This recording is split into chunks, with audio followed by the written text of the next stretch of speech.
ရင်အကိုတော့စားခံရတော့မှထင်တယ် ဘာလို့လဲအတဲတွေရောနေတယ် အဲ့တဲ့တွေကအရက်နဲ့မြည်မယ်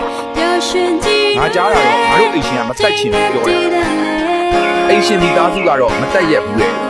ငယ်ငယ်တဲ့ဘွေးတော့သားသမီးလို့ချစ်တာလေမိမနေအကိုတွေကိုရှိကအမဲသားကိုဝင်ချက်ကြည့်လိုက်ငါသားကြီးကိုမတက်ရက်ဘူးငါသားကြီးမင်းကိုအဖေအရန်ချစ်တာမတက်တော့ပါဘူးကွာ